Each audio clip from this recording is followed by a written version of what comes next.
What is up, everybody? What we're going to do today is get right back into Reaktor and continue exploring the 15 jillion options that they have for oscillator flavors and the various oscillators contained in the TOYBOX NANO PACK library. You just jump into the Reaktor environment, click into the Reaktor environment, hit the Enter key on your keyboard, and start typing in nano oscillator.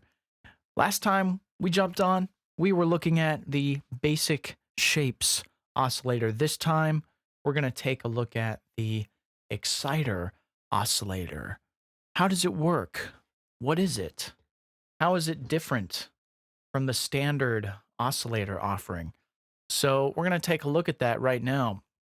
And what we'll do is go ahead and get rid of the basic shapes, the multiple scope, and multiple mixer. Just select all of those and hit the delete key. And then we only need one pre-filter scope as well. So we'll go ahead and scoot one of those out of there. And now what we can do is just take a look at this one oscillator. How does it work? What does it do? And so we'll go ahead and patch in a pitch cable and turn down the original oscillator so that all we're hearing is the new one. And then we'll also go ahead and go out of this into the VCA, which will help us hear some stuff. Now, what is this oscillator? An oscillator for creating a short burst of sound for exciting resonators or pinging filters.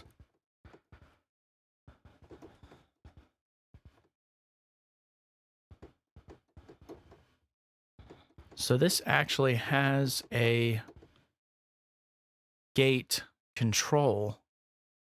So rather than have the rather than have this opened up by just the VCA alone, I'm actually going to take the envelope signal and patch this into the gate directly and see if I can have that open it up here, just so see if we can intuitively figure out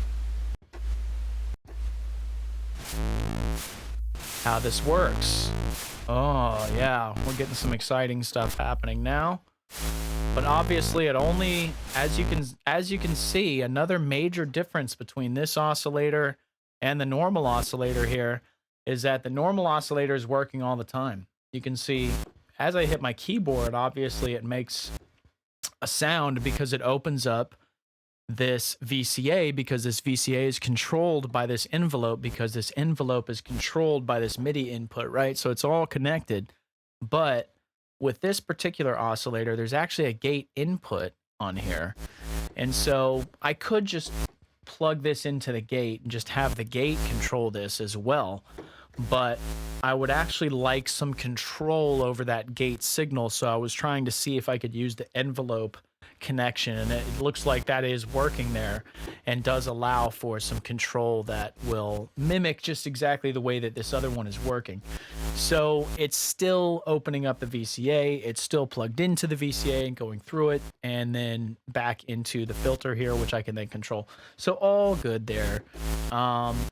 It would be interesting.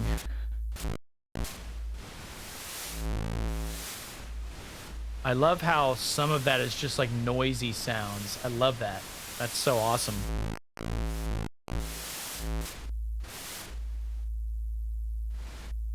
And then that's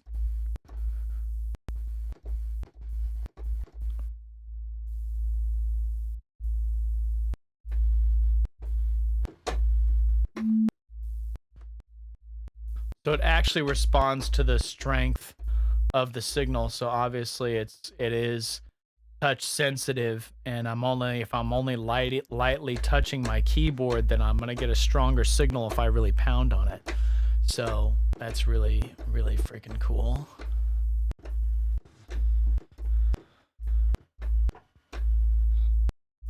I I could always default to a particular strength by...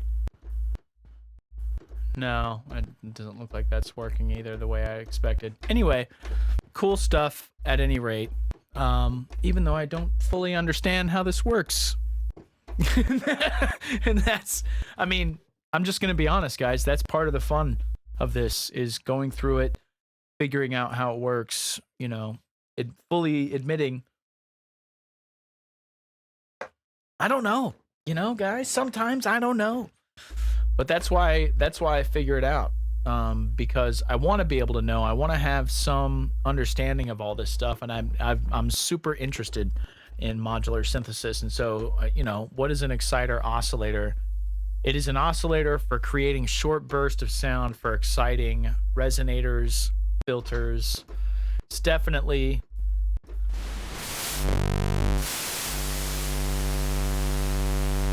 It's definitely got some sizzle to it on certain respects, because on the edge of this pulse, on the edge of that square wave, you can make it real noisy. Listen to it and watch those scopes. They're sizzly.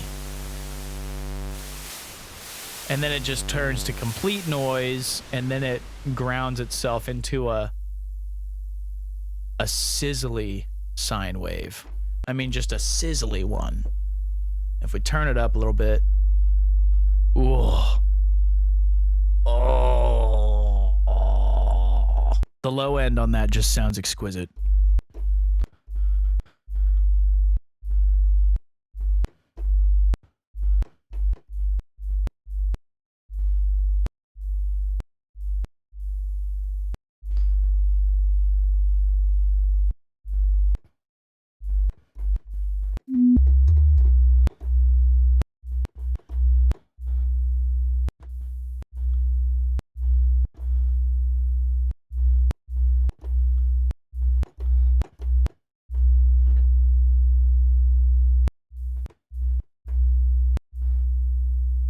Since this does, I'm hearing a popping sound that's really not favorable.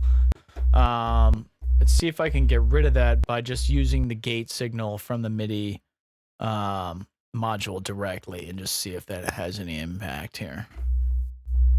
That's exactly what I want.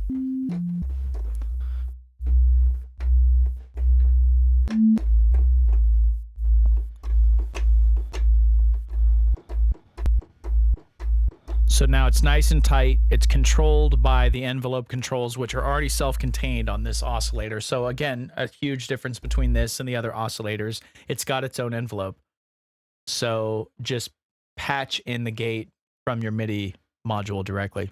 That's what I would recommend there. And then in terms of hearing it, you can really connect it directly to a mixer.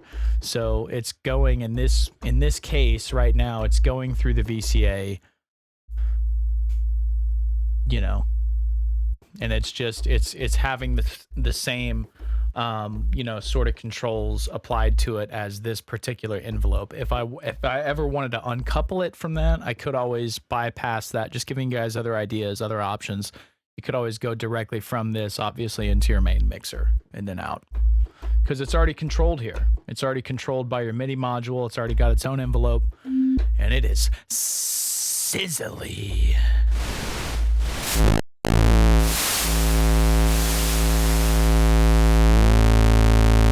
So let's hear what that sounds like with now the original oscillator blended in.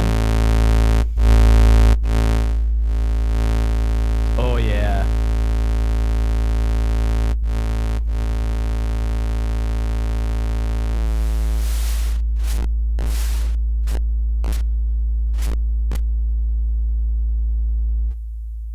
Yeah, because that oscillator has it's got some sizzle.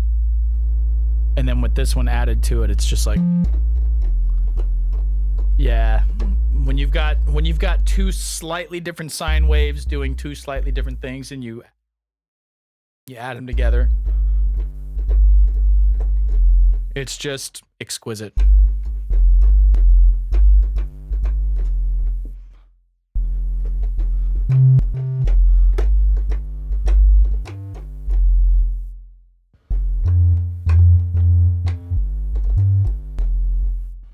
Yep.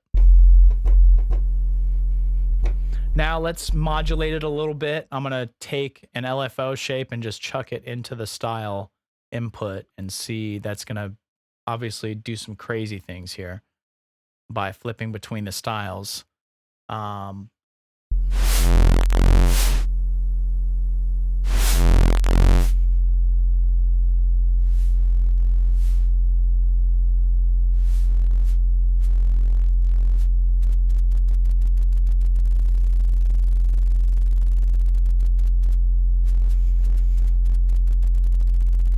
I really like how you can see the mod scope here really adjust to what's it's capturing what's happening out of that input. I mean, it's a scope, so it's capturing exactly what's happening, and I just think that's freaking awesome.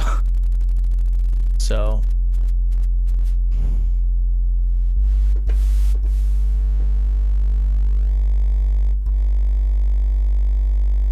man, cool stuff.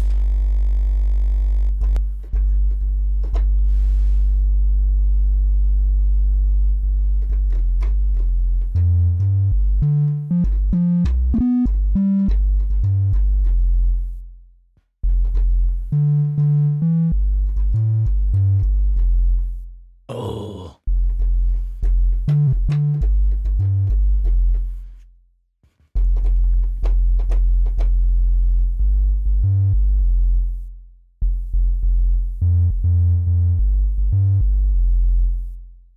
So I'm borrowing a David Bowie bass riff because it's kind of fast. It's got a little sort of a groove to it, and I can tighten up the attack as well. So just to sort of, you know, for anyone listening to this, just to inspire and give some ideas.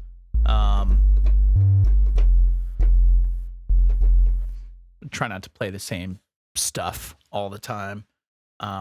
Just adds a little interesting flavor to see what's going on here with these different sounds and what some of the possibilities could be.